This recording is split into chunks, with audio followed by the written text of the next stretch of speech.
Hi everybody, welcome back to my YouTube channel. My name is Christella Kavimba and this is Christella's Kitchen. So today I'm going to be showing you how I make gut ribs. So people usually have these in restaurants or you love having them when you go out. So I'm going to be showing you a very simple way of making them at home. So please welcome, feel at home, and I'm really glad that you're here. So I'm going to get my ribs and put them in a pan, a clean pan, and I'm going to add 4 pieces of garlic and then some ginger and some onion. I just cut it into 4 parts and I'm adding a little bit of salt and then I'm going to go ahead and boil. The reason why I usually advise people to boil with salt is because you want the meat to be seasoned to the bone. I don't know if I'm making sense. Have you had that type of meat where, you eat and you feel like, the seasoning has really entered to the bone? It is usually because you boiled it with the salt. So I really hope you try it out when you do it for yourself. So you're going to put some oil in a pan, vegetable oil, olive oil, whatever oil that you're comfortable with. I'm just going to go ahead and you're going to brown these on both sides. Like, you're just going to make sure both sides are brown, just like that. So before I go any further, allow me to beg you to please kindly subscribe to my YouTube channel and leave a like. That is the only way that you're going to help my page to grow even further.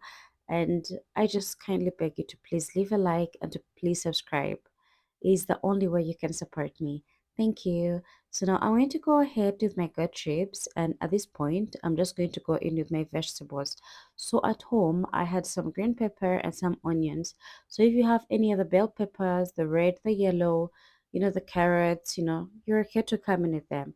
But today I'm using only green pepper and onions. And now when they are ready, I'm going to go in with tomatoes. Now, keep in mind that I'm using glass tomatoes because I'm going to be adding soy sauce and a little bit of tomato paste. So, just like I said, I'm adding in some soy sauce. If you can't do it like I've done, you can try to measure. I usually, the people who or is very keen with their measurements, you can use a tablespoon. Add a little bit of this soy sauce before you go in with your tomato paste. Yes, the reason why mine is watery is because I usually get mine, like get it from the can, mix it with a little bit of water before adding it to the meat. I usually do this because I don't want clumps of tomato paste in the food. Accidents happen. So at this point, I'm going to add a little bit of the broth that we used boiling this meat. Now, there is something I want to remind you. I want you to remember that all these spices we're using are a little bit salty. So first do it with the salt. So here I'm going into the seasoning. I'm using my favorite seasonings, and this is paprika, black pepper, beef seasoning, and curry powder.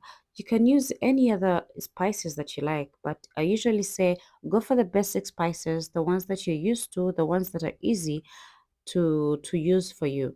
Now I'm going to add some bit of broth at this point. I'm going to cover this and let it simmer on low heat. So because I want the meat to soften up, it's already soft, but we first browned it. I want it to soak in all the spices. I want all the spices to be fully ready. I don't want to eat food that you're tasting bitter spices. At this point, I'm adding in a little bit of carrots just for color. Some people like to add other colors of bell pepper too, but I'm just adding this just for color. And yeah, I'm going to be simmering all this on low heat. Please try to cook on low heat as much as you can. I'm adding a little bit of parsley to garnish, and literally this is the final step. Cook this on very low heat for like a minute or so, and you're done. You can serve this with your rice, with fries, anything you like. Please don't forget to subscribe. Don't forget to like this video and leave a comment. Tell me where you're watching from. See you next time.